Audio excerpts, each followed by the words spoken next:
मां बलमेश्वरी, मां महामाया, शीतला माता, बड़ा देव और बूढ़ा देव सभी को प्रणाम कर कर मेरी बात की शुरुआत करना चाहता हूं। जल, जंगल और जमीन के लिए शहीद होने वाले शहीद गेंद सिंह जी को भी प्रणाम कर कर मेरी बात की शुरुआत करना चाहता हूं। भाइयों और बहनों, सबसे पहले मैं प्रभु श्री राम के नैनीहाल में आया हूं और हम सब ने अपने जीवन में इस 17 तारीख को एक अनुपम दृश्य देखा। 500 साल से टेंट में बैठे हुए रामलल्ला अपना जन्मदिन रामनवमी भव्य मंदिर में बनाए और वहां सूर्य तिलक का दृश्य हमने देखा। भाई और बहनों, जब से राम मंदिर टूटा तब से करोड़ों लोगों की इच्छा थी, कई लोग शहीद हो गए कि रामलल्ला अपने मंदिर में विराजमान हो, मगर कांग्रेस पार्टी सालों तक रामलल्ला के जन्मभूमि के प्रश्न को अटकाती रही, लटकाती रही, भटकाती रही। आपने मोदी जी को दूसरी बार प्रधानमंत्री बनाया, मोदी जी ने केस भी जीता, भूमि पूजन भी किया और प्राण प्रतिष्ठा कर कर जय श्री राम कर दिया।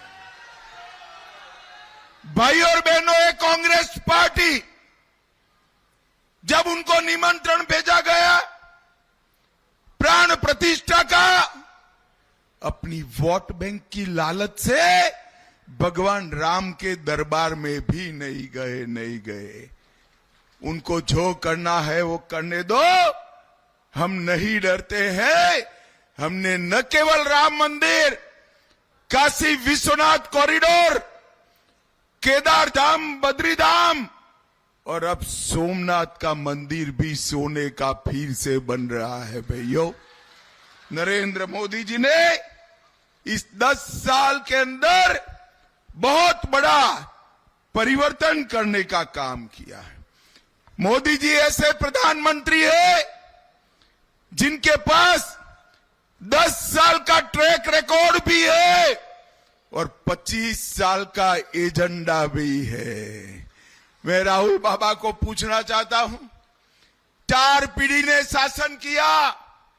राहुल बाबा, 4 पीढ़ी ने, जवाहरलाल नेहरू, इंदिरा गांधी, राजीव गांधी, सोनिया, मनमोहन सिंह और अब आप, मुझे बताओ मेरे छत्तीसगढ़ के गरीबों के लिए क्या किया? ये कांग्रेस पार्टी ने छत्तीसगढ़ राज्य बनाया क्या? जोर से हाँ ना बोलना भाई, बनाया? जोर से बोलो, बनाया। महतारी वंदन का पैसा भेजा, किसानों को पैसा भेजा, तेंदुपत्ता वालों को बोनस दिया, माताओं के घर में गैस का सिलेंडर दिया, गरीबों को घर दिया, गरीबों को शौचालय दिया, नल से जल दिया, किसान का 3100 रुपया में चावल धान खरीदा और हर गरीब को 5 किलो अनाज मुफ्त में देने का काम किया क्या? तो राहुल बाबा, ये सब तो हमारे नेता नरेंद्र मोदी ने किया। नरेंद्र मोदी, आप छत्तीसगढ़ आओ तब इस बात का हिसाब लेकर आना। भाई और बहनों, आज नरेंद्र मोदी जी ने देश के 60 करोड़ गरीबों को 5 लाख तक का पूरा स्वास्थ्य का खर्चा फ्री ऑफ कॉस्ट कर दिया है। 5 लाख तक कोई भी मेरा आदिवासी भाई बहन बीमार पड़े, इलाज के लिए खर्च करने की जरूरत नहीं है। और मैं आज कहने आया हूं एक मोदी की गारंटी। मोदी जी को तीसरी बार प्रधानमंत्री बना दो। 70 साल के ऊपर के गरीब क्या, पैसे वाला क्या, गांव क्या, शहर क्या, सभी का 5 लाख तक का खर्चा माफ हो जाएगा। ये मोदी का गारंटी। मैं आज कांकेर की भूमि पर से देश भर के वरिष्ठ नागरिकों को कहने आया हूं, फॉर्म अभी से भर लेना। 4 मई को चुनाव के नतीजे आते ही, मोदी जी के प्रधानमंत्री बनते ही देश भर के सभी वरिष्ठ नागरिकों का स्वास्थ्य का खर्चा आपका बेटा नरेंद्र मोदी उठाने वाला है।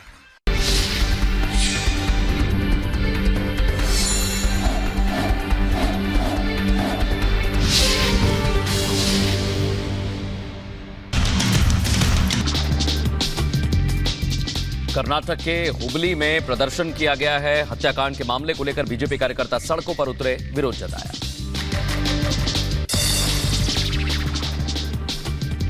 कर्नाटक के धारवाड़ में हुबली हत्याकांड के विरोध में अंजुमन ए इस्लाम के कार्यकर्ताओं का प्रदर्शन, बैनर पोस्टर लेके साथ दिखे लोग, बच्चों ने भी प्रदर्शन में हिस्सा लिया। कर्नाटक के हुबली हत्याकांड पर बीजेपी का कर्नाटक बंद का आह्वान। बीजेपी कार्यकर्ताओं ने कर्नाटक सरकार के खिलाफ उग्र प्रदर्शन किया। हुबली हत्याकांड को लेकर लोगों में आक्रोश, सड़कों पर धरने पर बैठे बीजेपी कार्यकर्ता पोस्टर लेकर की जमकर नारेबाजी।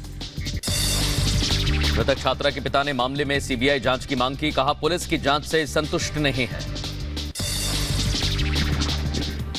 कर्नाटक के हुबली हत्याकांड पर प्रियंक खड़गे का बयान, कहा कानून के तहत उठाए गए कदम समाज बांटने की कोशिश कर रही है बीजेपी। इस मुद्दे पर राजनीति कर रही है बीजेपी। वहीं सियाचिन दौरे पर रक्षा मंत्री राजनाथ सिंह पहुंचे, जवानों से मुलाकात कर मिठाई खिलाई, जवानों का हौसला बढ़ाया। सियाचिन पहुंचे राजनाथ सिंह, रक्षा मंत्री ने देश के लिए जान कुर्बान करने वाले शहीदों को किया नमन। सियाचिन में जवानों से रक्षा मंत्री राजनाथ सिंह की बात, राष्ट्र की रक्षा कर रहे जवानों का जताया आभार। रक्षा मंत्री राजनाथ सिंह ने कहा सियाचिन में चला ऑपरेशन मेघदूत की सफलता हम सभी भारतीयों के लिए गौरव का विषय है। हमारी सेनाओं ने जो बहादुरी दिखाई है उस पर हमें नाज है। ऑपरेशन मेघदूत की सफलता हम सभी भारतीयों के लिए, मैं मानता हूं कि एक गौरव का यह विषय है। हमारी सेनाओं ने जो बहादुरी दिखाई है उस पर समस्त भारतवासियों को नाज है। ममता सरकार को कोलकाता हाईकोर्ट से बड़ा झटका लगा। हाईकोर्ट ने शिक्षक भर्ती को असंवैधानिक बताया, सीबीआई मामले की जांच रखेगी। पीएम मोदी के बयान पर कांग्रेस नेता प्रमोद तिवारी का पलटवार, कहा पीएम मोदी भूल गए अपने पद की गरिमा, यह संविधान का अपमान है, पूर्व प्रधानमंत्री और प्रधानमंत्री पद का अपमान है। बिहार के पूर्व डिप्टी सीएम तेजस्वी यादव ने पीएम मोदी पर हमला बोला, कहा नफरत की बात छोड़ मुद्दे की बात करें पीएम मोदी, हिंदू मुसलमान की बात करना पीएम को शोभा नहीं देता।